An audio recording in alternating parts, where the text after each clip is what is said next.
পুনৰ আহত হ'ব নেকি তেওঁলোক? হয়, মই এক বিশেষ শ্ৰেণীৰ শিক্ষকৰ কথা ক'বলৈ ওলাইছোঁ, যিসকলে প্ৰায় 90 দশক বা তাৰ আগৰ পৰাই বিনা বেতনে শিক্ষাদান কৰি আছে সমাজৰ দুখীয়া শ্ৰেণীৰ ছাত্ৰ ছাত্ৰীসকলক।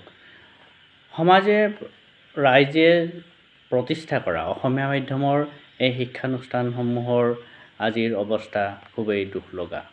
20-25 বছৰ ধৰি তাত শিক্ষকতা কৰি থকা শিক্ষকসকলৰ অৰ্থনৈতিক অৱস্থাৰ কথা ক'বই নালাগে। তেওঁলোক পুনৰ বাৰু প্ৰতাৰিত হ'ব নেকি?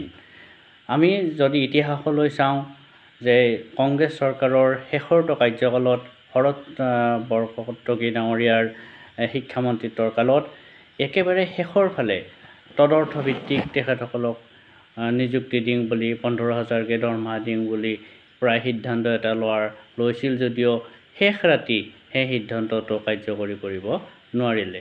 ঠিক সেনেদৰে বিভিন্ন সময়ত বিভিন্ন প্ৰতিশ্ৰুতি দি পেলাই কিছু সংখ্যকক নিযুক্তি দি বেছি সংখ্যককে নিযুক্তিৰ পৰা বিভিন্ন অজুহাতত সামান্য কিছু ক্ৰাইটেৰিয়াৰ ৰাখি পেলাই সেইখিনিক বঞ্চিত কৰা হৈছে।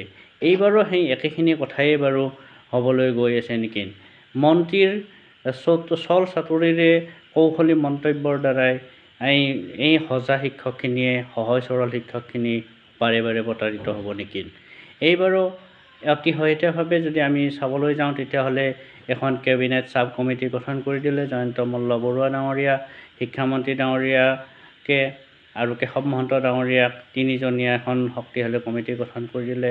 কথা আছিল এমাহৰ ভিতৰতে তেখেতলোকে প্ৰতিবেদন দাখিল কৰিব, কিন্তু আজিলৈকে তাত প্ৰতিবেদন দাখিল কৰিলে নে নাই সেই বিষয়ে ৰাজহুৱা হোৱা নাই, বা প্ৰতিবেদন যদি দাখিলেই কৰিলে তাত কিনো পৰামৰ্শ আছে সেই বিষয়টো কোনো ধৰণৰ জানিব পৰা হোৱা নাই, অন্ধকাৰত আছে।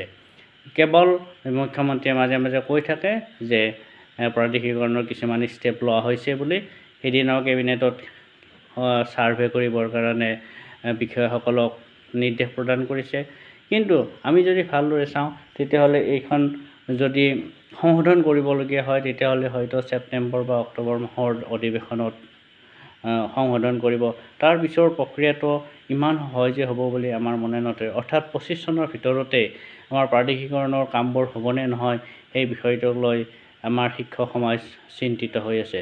কিন্তু চৰকাৰে অন্যান্য সকলোবোৰ যিবিলাক হিতাধিকাৰীৰ কাৰ্যসূচী সেইবিলাক ইমানেই তাৎক্ষণিকভাৱে কৰি আছে যে দেখিলে আচৰিত লাগে।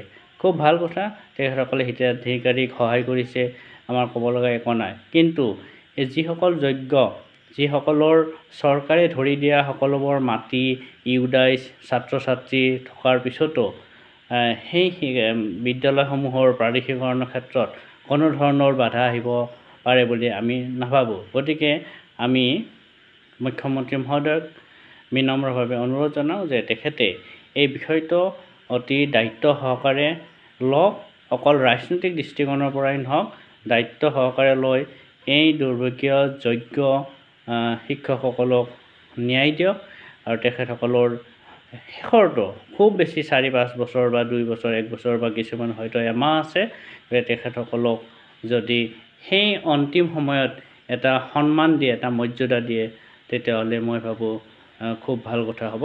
গতিকে মুখ্যমন্ত্ৰী মহোদয়ক মই এইখিনি অনুৰোধ জনালোঁ।